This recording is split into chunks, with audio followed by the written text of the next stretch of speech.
All right, so welcome back for another episode of Black Valley.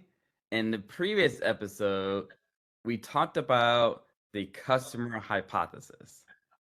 And the purpose of the customer hypothesis was to really test out the assumptions that we had about our customers.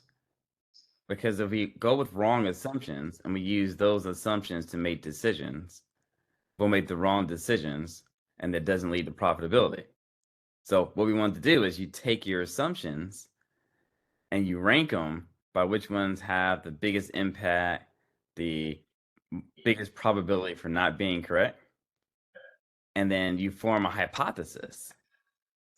And the hypothesis format we used was given this assumption, given this our belief about our customers, if we take these actions, then I should see these results. And we put it into that format so you can test it out. It's not guesswork anymore about the direction that you're going as a business. Instead, now it becomes scientific. I formed a hypothesis. Now I can form a hypothesis test. I can figure out here are the things I'm going to do to test it out. Hopefully, in a smaller time period, we can start doing some of the activities, making sure that we have things covered, um, and that we're proving or disproving the thoughts we had about how our customers perceived us and about how to get to greater profitability. And really, in Silicon Valley, we do this all the time, right? Everything is driven by the customer hypothesis. The mistake that we sometimes make in business is that you think that your main business is providing whatever good or service that your company provides. And in Silicon Valley, we have a completely different mindset. The mindset is you're trying to get information because there's things that you would act on as if it were true when it's not true. And so you're not trying to build your product or service. You're trying to validate or invalidate the information that you have that you use to make strategic decisions so that you can make better decisions in the future. Right? So that's the importance of the hypothesis. So in today's episode, we want to explore a little bit about, hey, I've got a hypothesis. Let's go a step further to figure out how do we test this out with our real customers. So that's what we want to focus on today. And so, Justin, we'll put you on the spot a little bit. Sure. How about it? We've been insanely focused on your customer base. We've been looking at the thoughts about who our customers should be. We went over the ideal customer profile, and we looked at the problems that they have, and we kind of made some blanket statements earlier, and we said most of our customer base, these are people that really they want security. They have ideas about where they're going, but they want to make sure that they don't waste time. And if they can actually use you to make sure that the ideas are streamlined, it's been, you have a validated method to actually get their career going in the direction they want, that they would prefer to make sure that they take that path, kind of the shortcut, and not do things the long way by using your services. And they have that assurance that, all right, I'm using these services. I'm going to save myself, months, possibly even years, in the time it would take for me to launch my career, right? So we had that assumption about here's the way my customers behave. So now what we want to think about is given that your customers do want that and they do want that security, right? What are you going to do to provide them that security? And how are we going to test it out to see whether or not the methods that you're using are actually going to work? So, what are your thoughts, Justin? My, I think this is fascinating. I think we This is going to be a fun dive because this is a kind of an unknown section. There's going to be a lot that's going to be illuminated to me in this. Just talking this far, because as a producer, as a trainer, voice trainer, um, you know, it is very much about results. The voice trainer part about quick results, but the producing part is about effectively creating, music that'll touch people. So it's like looking at numbers for that is fascinating, and I'm looking forward to kind of exploring this. Yeah, and what's really interesting about this is that we talked about the applications of the idea customer profile, the buyer personas, and using it to change your messaging as you're reaching out to people. And that's how you can actually tailor your marketing message to get more customers in. And so one of the things that I thought about personally was, given that people want security, when you're actually reaching out to people, you're telling them, hey, how long is it taking you to actually build your career, get where you are right now? And point blank asking them, do you want to shortcut this? Like that almost becomes sort of your sales pitch, right? Like, how long have you been in this place where you're at right now? And do you want to actually shorten that time span? Asking them and then leading that into getting them to sign up. And so, the question I got for Brother Long is, as you're going out and approaching people using this method, if that sales pitch worked,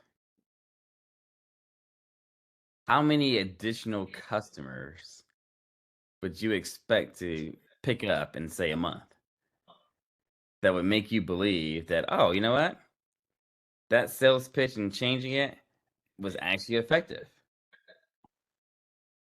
What are your thoughts, Brother Long? I would think one a day. At least I would be talking to all different type of people, and if I could get one a day, that would be extreme success. And so, and the reason I asked this question, Justin, is because you want to kind of set a benchmark. You want to actually in advance say, here are the results that I would expect to achieve to know that the method I'm using is the right method, that it worked. And if you don't set that up ahead of time, often you become biased, right? The actions that I chose to do, we want to believe that they're the right actions. So if you don't set that target and say, here's how I know that these actions were correct because I see this, then your tendency is just to say that these were the right actions and you don't know why it's not working out. And people fall into that trap, right? And I don't know why it's not working out. Um, and when in reality, if you're not getting the results, it's probably not the right actions and you should just change them. But again, without setting that benchmark, you don't have the feedback loop coming in to tell you this was the wrong thing, right? So what you want to do is set that target, right? Here's the benchmark we want to set. Here's how many people that I expect would respond if the actions I'm taking were actually successful. And then you run an experiment and test it out, right? So in this case, we're talking about getting in new people. So maybe I'm making an extra effort, taking an hour a day for the next 2 weeks to just start reaching out to new people.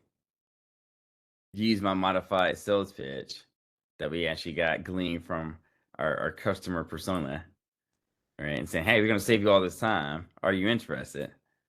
And then see what happens. What do you think, Justin? I like it. I like it. I think for me personally, this is especially really good for for the voice training section, Mm-hmm. um, because yeah, I mean, yes, as a producer, you can save time, and I think it would line up tons of clients. But on the voice training side, I have clients throughout the day that I'm training, and um, they would love to hear. I believe that they would love to hear that pitch, and I really don't use it like that. I really don't. It's more about, hey, can you, bring my kid along, and or my artist, can they come? Can I bring them along? But to hear, hey, I I can shorten your time. Right. I really can take what you need to do. I can do it in a short amount of time, and just give me that chance to do that. Yeah, that's a I could see myself adding at least a person a day for sure. Just doing that, I think that's a great, great catchy.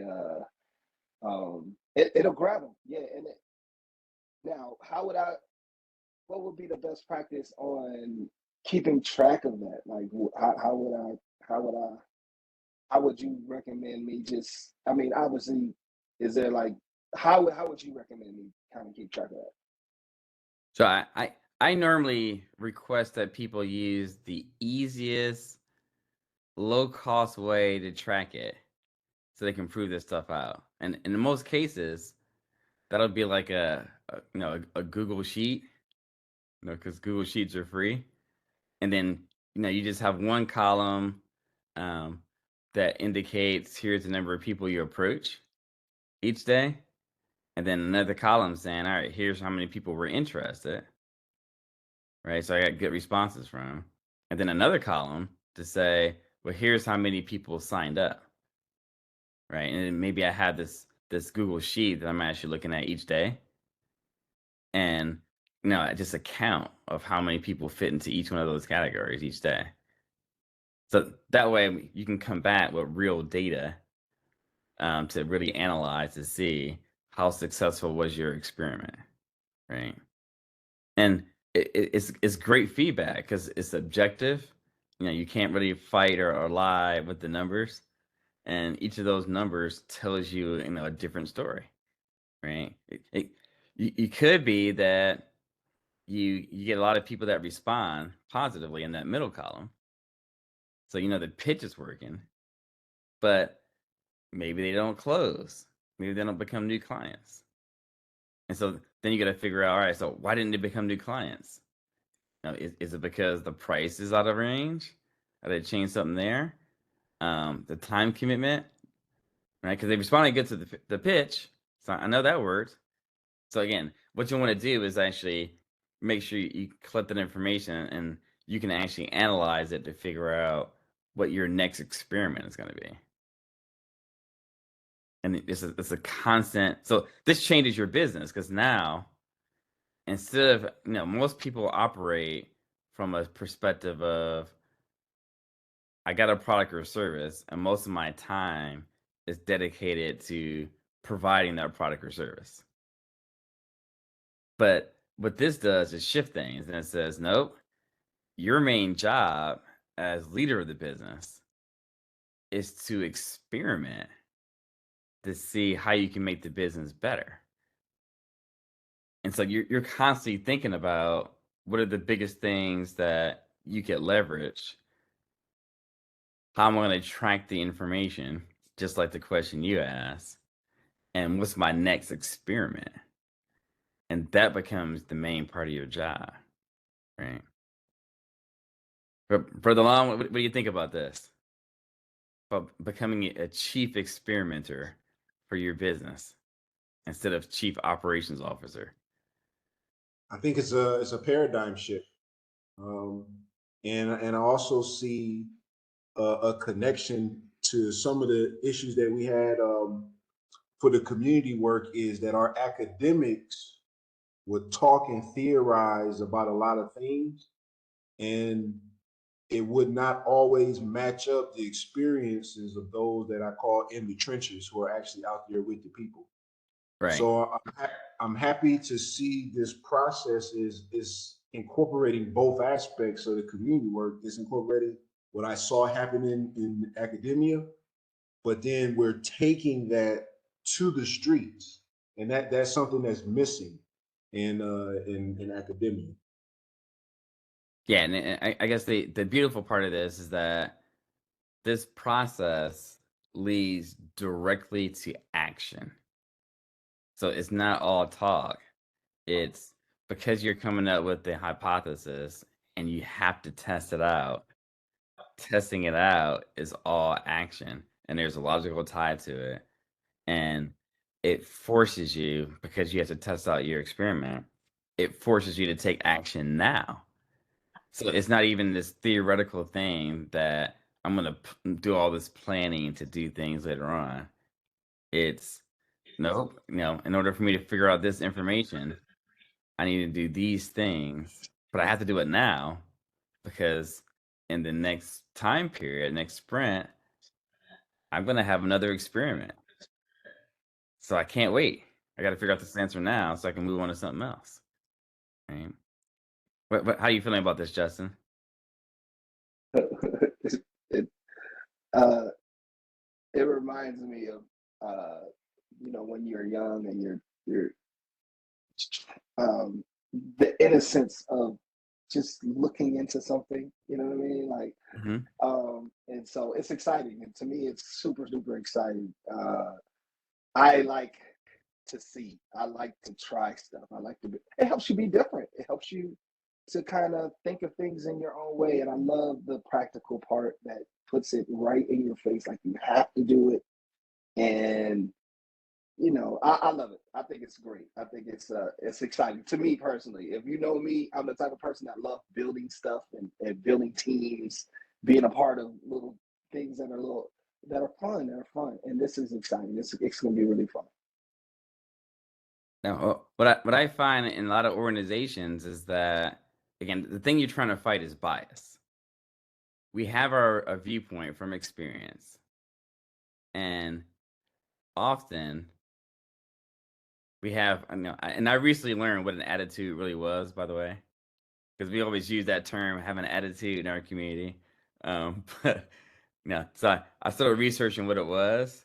So I looked it up, and there's this American Society of Psychology. There's a website that talks about what an attitude really is, right? And what psychologists define as an attitude was something that just shocked me. And they define an attitude as a tendency to believe a certain way. So again, we all use a certain amount of logic, and because of our experiences, we tend to come to certain conclusions based on certain pieces of information that we receive. And to that end, what we want to do is avoid our bias, even though we have a tendency to believe things a certain way. We want to look at things objectively so that you can actually come to a proper conclusion, right? And so, what I find it helpful to do is, in order to avoid that bias, it's often helpful to think about what evidence do you need to see.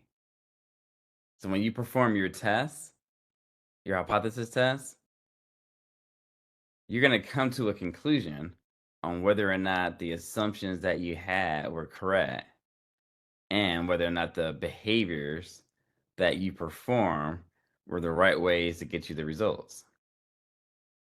And so, what you want to do is think about in advance, what do I need to see? What evidence do I need to see that would bring me to the conclusion that this was correct? And what evidence do I need to see that would bring me to the conclusion that the actions that I'm taking are incorrect? And I always tell people, write these things down. So that way, when you run your experiment at the end of it, you can actually look at what you wrote down and remain objective. I saw this, I collected this data, and I already figured out what it meant ahead of time. It means this. And I collected this data, and it means this. And that way you can come to an unbiased conclusion and you can think about what your next course of action will be. What do you gentlemen think about this? What's your response to it? I think this part is very powerful in terms of a tool we can use to remain objective. It usually seems impossible for the human being to remain objective, and my assumption was that if you explain objectivity, they will do it, but it doesn't happen that way. People are emotional creatures. So this whole idea of writing down things in order to use that writing to remain objective, I think that that's a very powerful, far-reaching technique that can be used in life.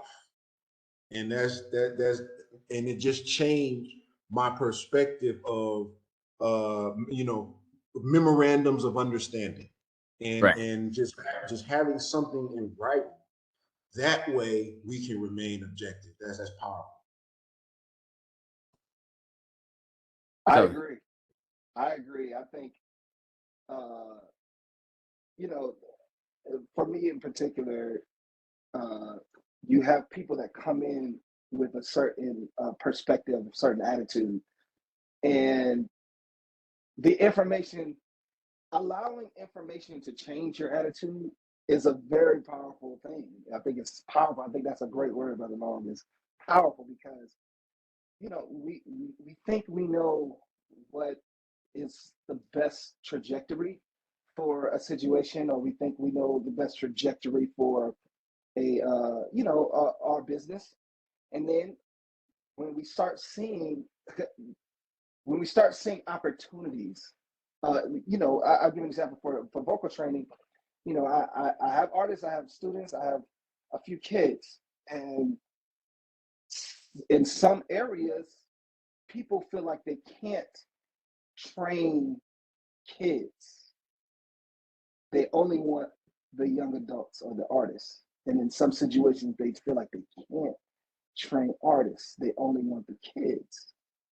But you may be in a situation where you see a huge opportunity to take on a different spectrum. And you may even be able to handle it and it may be responding to you. But how do you know unless you see if your your pitch is effective and it's what they're looking for? If it's what they're looking for, you may be able to service them as well.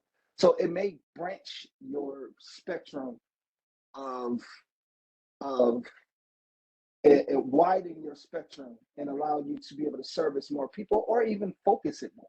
So I love it. I think this is great. I think the attitude, you have to keep it pliable. yeah, and I found that without writing it down, it is I have to do it for myself because I find out how biased I am about things, and it's a phenomenon within our country. I look at the last election where you know we all kind of agree how the election should work, but then afterward, half the people said one person won, and half the people in the country said somebody else won the election, and it's because we don't actually objectively look at, well, what are we going to use to judge who won and how are we going to interpret it? And without having the same interpretation, you can't have alignment amongst all the parties involved and you can't go forward.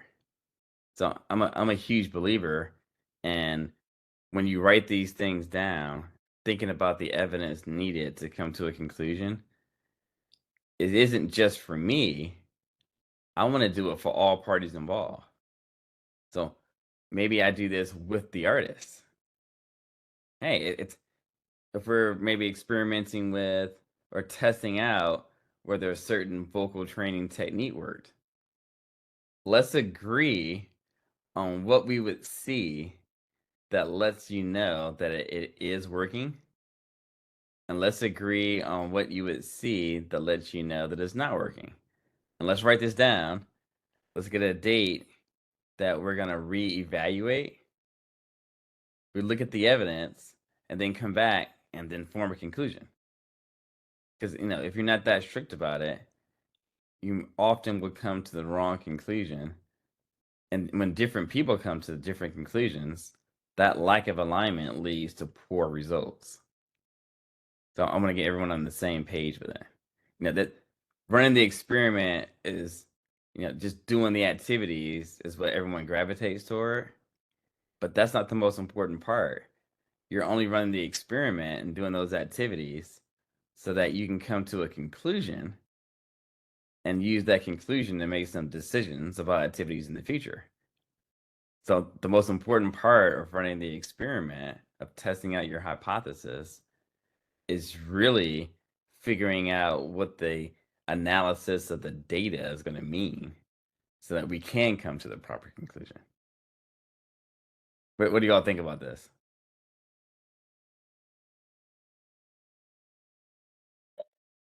Is staying consistent with our systematic approach, for lack of a logical, that's the word I was looking for. Our logical and sequential approach. It just makes so much sense. Yeah, I think it makes sense too, but it's, for me, sometimes it's amazing that people don't gravitate toward doing this naturally. Because again, it's one of those, we run into that forest for the trees phenomenon. When we're running our businesses, we're so busy in the operations that you don't feel like you can take this step back and look at the big picture. Is what I'm doing effective? Is it really giving me the right results? And if it's not, let me choose some different activities. But we're so busy with the activities that we don't think about this analysis piece. And we'll do the same activities. The definition of insanity is doing the same thing you've always done and expecting different results. We'll do the same activities, and then we get together and we'll complain that we aren't getting the results we want. And it's because we haven't taken this step back. And again, this process is geared towards, hey, if you're running your business, your main job is, as leader of that organization, to take that step back, to look at the big picture and really look at the experimentation part and the analysis to see, is what you're doing effective or not, right? Your main job isn't operations. Which agile principles does this highlight? So, but what's really interesting is the 12th principle of Agile talks about, on a regular basis, you should get together and you should figure out whether or not the methods that you're using are really successful, right? And I'm going to go to the Agile Manifesto and put this on the screen so you can actually see it, right? So the 12th principle, the last one on the agilemanifesto.org page, at regular intervals, the team reflects on how to become more effective, then tunes and adjusts its behavior accordingly. And this is the essence of continuous improvement.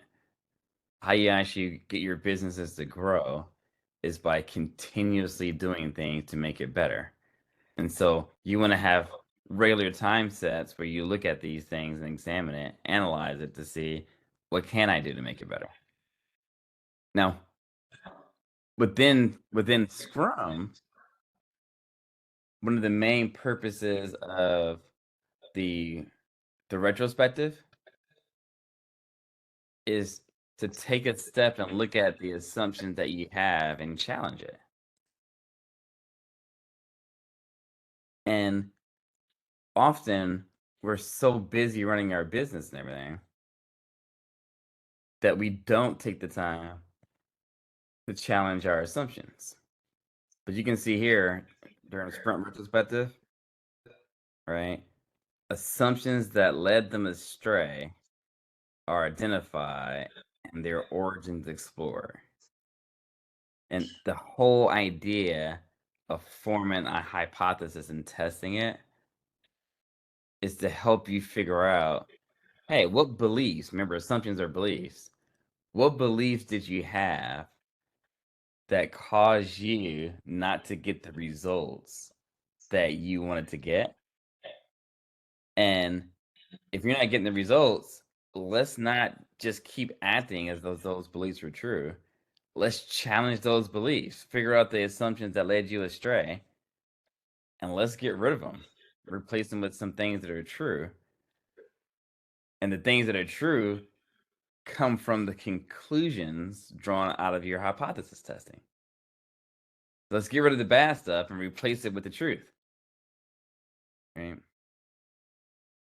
What do you Yeah, think man. about Well, it just makes me think of how many community initiatives we did, and when we didn't have the result we expected, we blamed the people right? instead of our approach.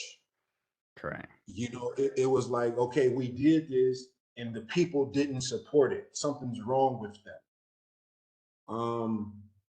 And that never gets you any closer to the results. Mm-hmm. And just like seeing this, I wish that these things were a part of our common, collective consciousness to have this approach. But our natural state is like anti this because it's ego based. Right. And that's I think that I talked about this a lot with some colleagues of mine, and we started forming opinions on this, and the kind of the conclusion we started coming to is that it doing this is actually harder. And I think that in running a business and being successful, there's successes and there's failures. And what we've learned to do sometimes is to substitute failure, substitute those things to get rid of that feeling with lowering our expectations. So if I can have this moral victory, if I run my business and even if the business doesn't make money, it's not successful, that, I have to do what I like, I have to fulfill my passion. And, if I blame some people, that make me feel good. No, if I can actually say that things were not in my control, so it wasn't my fault that I didn't actually grow things the way I wanted to, that feeling feels better than actually doing the hard work to adjust your behavior to make it successful. And kind of what we want to steer away from is we're saying, hey, don't lower your success criteria. You should be measuring your success by the way everyone else measured their success, by money, right? And and the impact that you're having, right? Especially if you're a community-based organization, are you having the impact that you wanted to actually do? And if you're not, then you need to refocus, make some different decisions. Now, one thing, and we'll actually probably pivot to this in the next broadcast. There's problems that exist, and then there's something that we call the proximal problem. So a problem is the difference between where you want to be and where you are right now, right? That gap between your current state and your future desired state. And then there's this thing that we call the proximal problem. And the proximal problem doesn't describe the gap. Instead, it defines a solution to bridge the gap. So often we don't get to our desired level of success.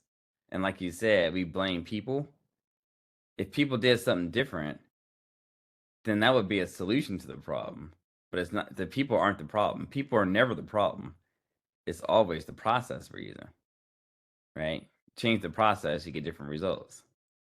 But because we confuse the proximal problem with the real problem, it's easy for us to blame the process. It's easy for us to blame people, right? And not put the problem where it actually lays. So again, we'll probably discuss that in a little bit more detail in the broadcast, but you're right. We have to get focusing on what the real problems are and putting the work into our collective consciousness so that we can actually be more effective at coming up with real solutions that solve real problems that really move us forward. I really think, Ryan, I hate to interrupt you. I think this is really beautiful because what you have is you have a lot of people that are introspective, but they don't put the work in to get a result. And so it's like you think about it. Yeah, let me take a couple of minutes to think if it was me. Was it really me, or was it really this situation? But then, Right. like, just take it the step further and say, well, okay, now, I mean, you have a distinct desired place that you're trying to get. Let's look at it and let's test it. Like, let's see. And so, I really enjoy this because it's like a lot of people do not take the extra step to make sure that they go through the process to see if it's something that's worthwhile for both their business and or even for the communication of like we were talking about at the beginning about how you're going to present something to someone or how what you're looking for to getting out of your service. For me, it's a service business, so what are you looking for to get and how you communicate that. I just think it's super, super, super critical that you go the step beyond to make sure that you're not just doing introspective thinking. Like, no, you have to let's do the work and make sure that you work this stuff out and not act like it's just okay. It's okay. I thought about it for a second and now my ego wins, just like you were saying before. Yeah.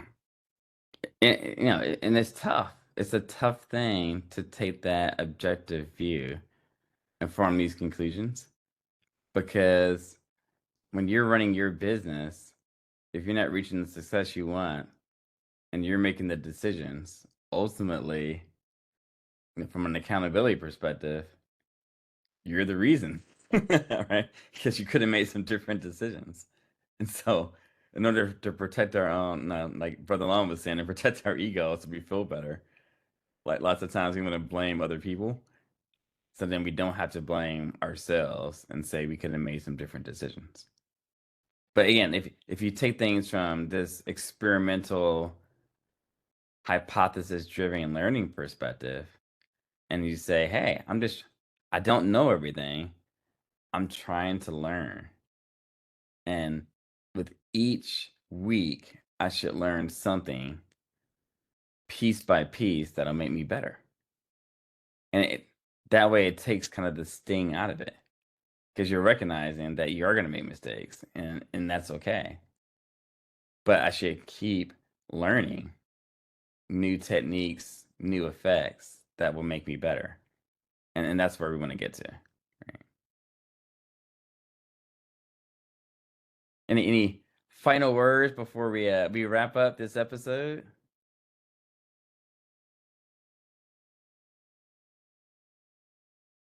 Well, I go ahead and say it now. We can cut it out of the video if we don't want it in there. But man, I think that there's a very lucrative opportunity you have here. If we can develop a curriculum and get it into the public school system, this information that you're sharing is it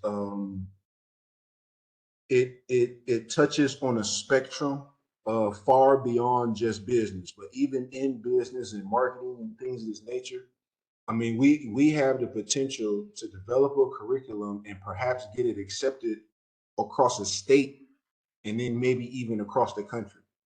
And that could be because we have to find a way to change this collective consciousness.